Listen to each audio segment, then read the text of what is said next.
Hello friends, कैसे हैं आप सब। आशा करती हूँ आप सभी अच्छे हों। आज की हमारी कहानी का शीर्षक है इतने सालों बाद। मैं स्टेशन पे बैठकर ट्रेन के आने का इंतज़ार कर रही थी।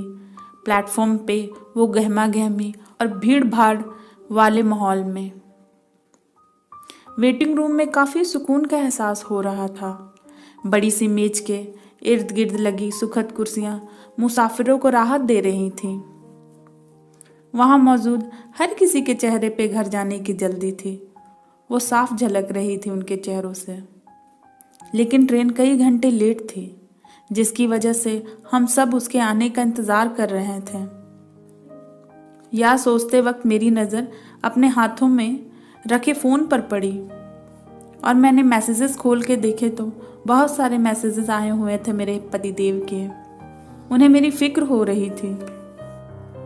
फिर मैंने अपने फ़ोन को पर्स में रखा और अपना छोटा वाला बैग उठाकर बुक स्टॉल की ओर चल पड़ी। अभी बुक्स देख ही रही थी कि पीछे से मुझे आवाज़ सुनाई दी, प्रिया।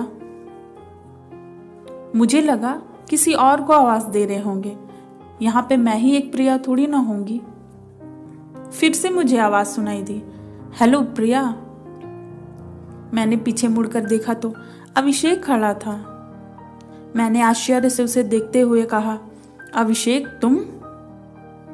मेरा गुजरा हुआ अतीत खड़ा था मेरे सामने। मैंने अपने आप को संभालते हुए अपने दिल को थामा। लेकिन इतने सालों के बाद मेरे सामने अभिषेक होगा, किसी राह में मेरा पुराना प्यार मुझे फिर से मिलेगा, ये मैंने कभी भी नहीं सोचा था। लेकिन मैं ये सब क्यों सोच रही हूँ? मैंने उसे इग्नोर करते हुए आगे बढ़ गई। उसने मुझे पीछे से रोकते हुए कहा, प्लीज़ मेरी बात सुनो, मुझे माफ़ कर दो। मैं जानता हूँ कि मुझसे गलती हो गई, लेकिन तुम्हारे जाने के बाद मैंने तुम्हें कहाँ कहाँ नहीं ढूंढा। प्लीज़ मुझे छोड़ के मत जाओ। कैसे भूल सकती थी उसकी बेवफाई को, उसकी तकलीफ़ को जो उसने बेवजह मुझे दी थी। दिल को उस वक्त कहीं सुकून नहीं मिलता था। बस मैंने अब अपने आप को समझा लिया है, सारी दुआएं कबूल हो जाए ये ज़रूरी तो नहीं। कुछ दुआएं लौट आती है खाली हाथ। सारी उम्र एक ही दुआ मांगी थी मैंने उसे पाने की। अब जिंदगी से भरोसा उठ गया है मेरा। बस मुझे अब कोई ज़रूरत नहीं है बीती हुई बातों को याद करने की। दरअसल मेरे दिल में हज़ारों सवाल उठने लगे थे, लेकिन कहने सुनने को अब हमारे बीच बचा ही क्या था। वैसे भी पीछे बीते हुए लम्हे समय के साथ धुंधले हो चुके थे। एक समय ऐसा था कि उसकी बातें शहद की मीठी बूंदों की तरह लगा करती थी। ये सब मैं क्यों सोच रही थी? ये सोचते वक्त उसने मेरे कंधे पर हाथ रख के मुझे हिलाते हुए कहा, क्या हुआ प्रिया? क्या सोचने लगी? कुछ तो कहो। इतना कहते ही उसकी नज़र मेरे गले में पहने हुए मंगलसूत्र पर पड़ी। तुम्हारी शादी हो गई है? कब?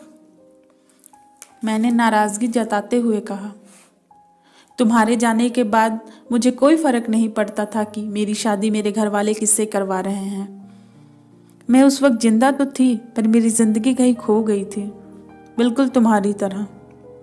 मेरे पति मुझसे बहुत प्यार करते हैं, मैं खुश हूँ उनके साथ में, और वो मेरा बहुत ख्याल रखते हैं। अब मैं बीती हुई बातों को याद नहीं करना चाहती। वे चुपचाप सुन रहा था। थोड़ी ही देर बाद ट्रेन के आने की आवाज़ सुनाई दी। बिना कुछ कहे उसने मेरा सामान उठाकर ट्रेन में जाकर मेरी सीट पर रख दिया। मैं भी उसके पीछे पीछे ट्रेन में चढ़ गई। हम बिना कुछ कहे ट्रेन के दरवाजे के पास खड़े एक दूसरे को बस देख रहे थे। देखते ही देखते वक्त का पता नहीं चला और ट्रेन के निकलने का समय हो गया। उसने जाते वक्त मेरा हाथ थामकर कहा, अपना ख्याल रखना। मैं दुआ करूँगा तुम जहाँ भी रहो हमेशा खुश रहना। मेरी आंखें भरी हुई थी उसे देखते वक्त। थोड़ी ही देर बाद जब ट्रेन चलने लगी तो उसने मेरा हाथ छुड़ाते हुए ट्रेन से उतर गया। जाते जाते उसकी आंखों में आंसू झलक रहे थे। देखा मैंने, उसकी आंखों में अब भी मेरे लिए प्यार था। फिर मेरे दिल ने मुझसे कहा, वो अब भी तुमसे प्यार करता है।